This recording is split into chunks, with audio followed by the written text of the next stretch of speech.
இருக்கீங்களா? எல்லோரும் எப்படி இருக்கீங்க? எல்லோரும் நல்லா இருக்க இது வேண்டியது. இன்றைக்கி என்னென்னு பார்த்தீங்கன்னா, இது வந்து மட்டன் சுக்காங்க, இது சிக்கன் 65, இது ஒயிட் ப்ளவு பாருங்கள் எவ்வளோ சூப்பராக இருக்குது பார்க்கவே.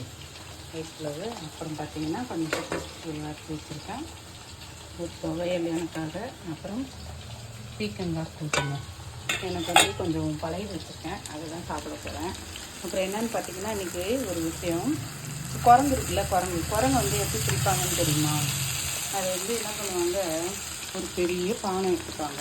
அந்த பானையோட வாய் பார்த்திங்கன்னா, நம்ம அந்த லேடிஸுங்க வளையல் போடும்போது கை எப்படி பண்ணுவோம்ல, அந்த அளவுக்கு தான் இருக்கும். அதுக்குள்ளே என்ன பண்ணுவாங்க, குரங்குக்கு பிடிச்சமான எல்லாத்தையுமே போட்டுருவாங்க.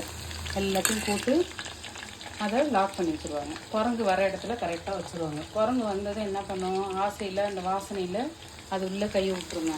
கையை விட்டதும் உள்ளே இருக்கிற பொறி உருண்டை வாழைப்பழத்தெல்லாம் எடுத்துகிட்டு கையை வெளியில் எடுக்க முடியாமல் தவிக்கும். அது மாதிரி தான் நம்மளில் சிலரும் நம்மளோட தகுதிக்கு மீறி ஆசைப்பட்டுட்டு எல்லாத்தையும் வேணும்னு நினச்சி எல்லாத்தையும் கையில் எடுத்துக்கிட்டு நிமிஷப்படுவோம்.